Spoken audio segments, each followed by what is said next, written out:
আজ থেকেই চালু হয়ে গেল বাংলা থেকে বাংলাদেশি তাড়ানোর কাজ। দীর্ঘদিন পর গোটা বাংলা জুড়ে লাগু হয়ে গেল সিএএ। নবান্ন থেকে শুভেন্দু অধিকারীর ঘোষণায় তোলপাড় গোটা রাজ্য। সিএএ এর আওতায় না পড়লে এক্ষুনি ছাড়তে হবে দেশ। এবার একদম ready Suvendu 3D action plan. Vote bank দেখে আর ছাড় দেওয়া হবে না কোনো অনুপ্রবেশকারীকে। কিন্তু শুভেন্দু অধিকারীর এই ভয়ঙ্কর 3D নীতি আসলে কি?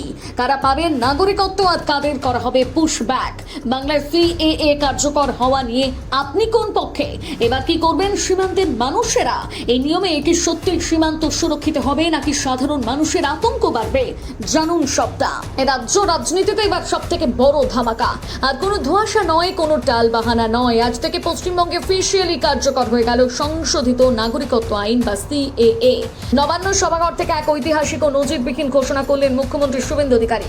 সীমান্ত পার করে আসা অনুপ্রবেশকারীদের রুখতে রাজ্যে জারি হয়ে গেল এক ভয়ঙ্কর 3D নীতি, অর্থাৎ ডিটেক্ট, ডিলিট এবং ডিপোর্ট। কিন্তু সরকারের এই চরম পদক্ষেপের পর সীমান্ত লাগোয়া জেলাগুলোতে ঠিক কেমন পরিস্থিতি? কেন হঠাৎ সাধারণ মানুষের মনে এক অজানা আতঙ্ক দানা বাঁধতে শুরু করেছে? মুখ্যমন্ত্রীর এই ঘোষণার পর সীমান্ত লাগোয়া সমস্ত থানাগুলোতে হাই অ্যালার্টে রাখা হয়েছে।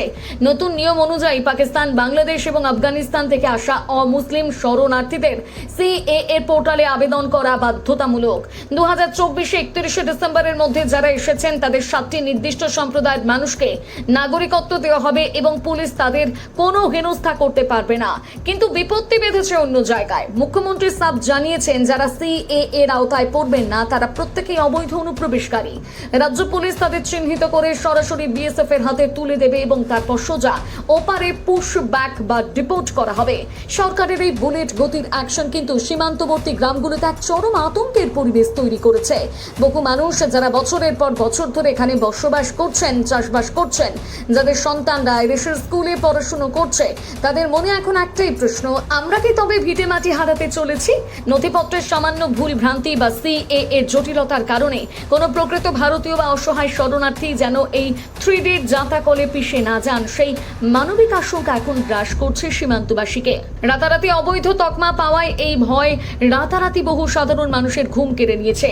তবে এই কঠোর সিদ্ধান্তের পেছনে পূর্বতন তৃণমূল সরকারের উদাসীনতাকেই দায়ী করছে রাজনৈতিক বিশ্লেষকরা। মুখ্যমন্ত্রী শুভেন্দু অধিকারীর অভিযোগ তুলেছেন কেন্দ্রীয় সরকার 1 বছরের বেশি সময় আগে অনুপ্রবেশকারীদের চিহ্নিত করে বিএসএফ এর হাতে দেওয়া চিঠি পাঠালেও মমতা বন্দ্যোপাধ্যায় সরকার ভোট ব্যাংকের তোষণ রাজনীতি করতে গিয়ে সেই ফাইল চেপে রেখেছিল। শরণার্থীদের নাগরিকত্ব দেওয়ার নাম করে আসলে অনুপ্রবেশের দরজাকে খোলা রাখা হয়েছিল বলে অভিযোগ তুলছে বর্তমান সরকার।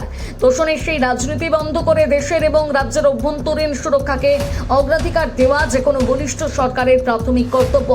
একদিকে অনুপ্রবেশ রুখে জাতীয় নিরাপত্তা সুনিশ্চিত করার লক্ষ্যে বর্তমান বিজেপি সরকারের এই সিদ্ধান্ত অত্যন্ত দৃঢ় ও প্রশংসনীয়।